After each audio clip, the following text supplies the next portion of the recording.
how to turn an idea into your new reality. Listen to this brief but insightful message by Neville Goddard. It's not just to entertain an idea. What idea? The idea must produce in you this feeling, which is a sensation, but it must be a feeling. What would the feeling be like if it were true? You dwell upon that until you catch that feeling.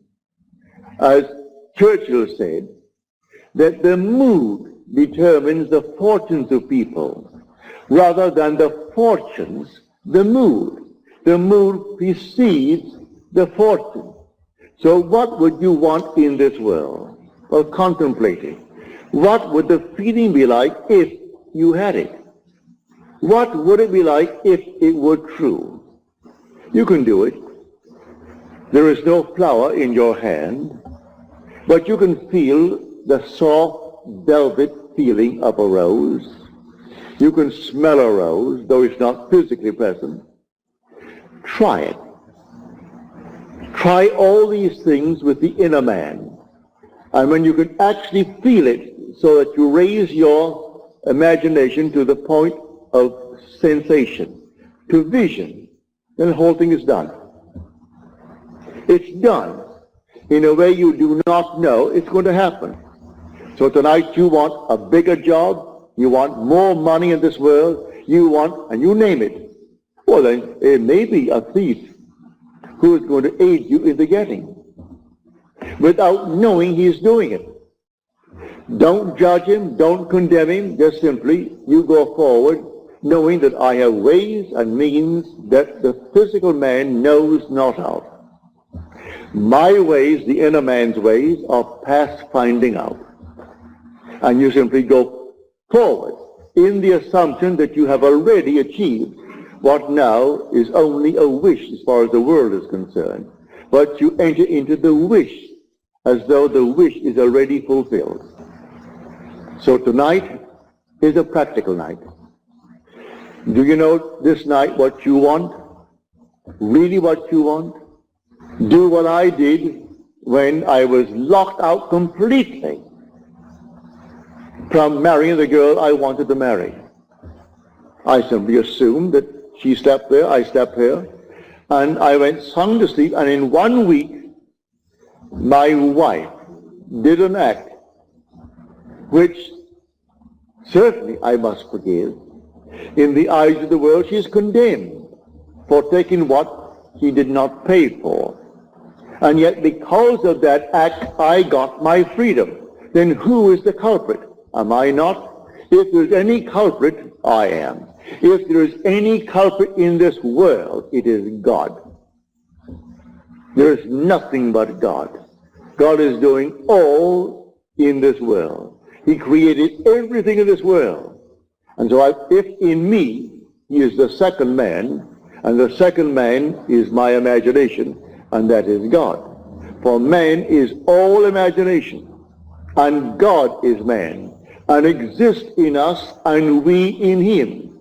The eternal body of man is the imagination, and that is God himself.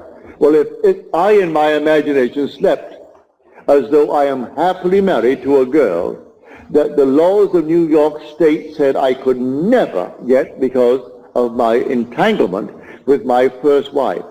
And in 1 week, she performed an act which was judged harshly by society. And yet she was the instrument of my getting my freedom to marry the girl who now is the mother of my daughter.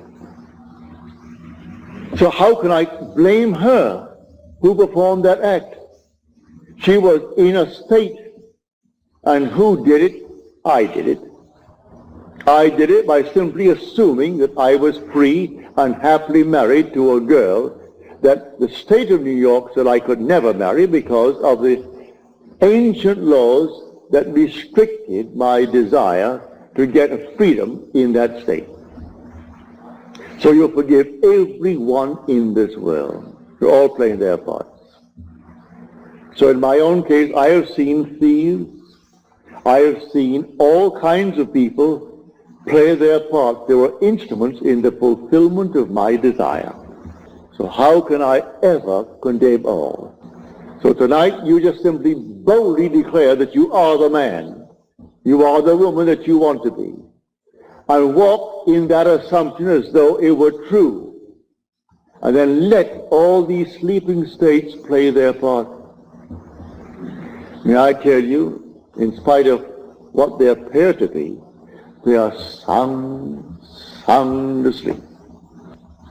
For God plays all the parts in the world. There is nothing but God. And say, I am, that's God. That is the Lord Jesus within you. That is your immortal being that cannot die. He cannot die. That is your eternal self when you say, I am. Imagination is not some vague essence. It is a body, a reality, an infinite body that is so perfect when it's awakened, that in its presence everything is made perfect. But while it is awakened, it exercises that power and draws into its world everyone that can play the part for its fulfillment of its dream. So here, I hope you heard it clearly. I hope I made it as clear as I can, because tonight should be a very practical night. That's the video for today. Thanks for tuning in. Peace, love, and light.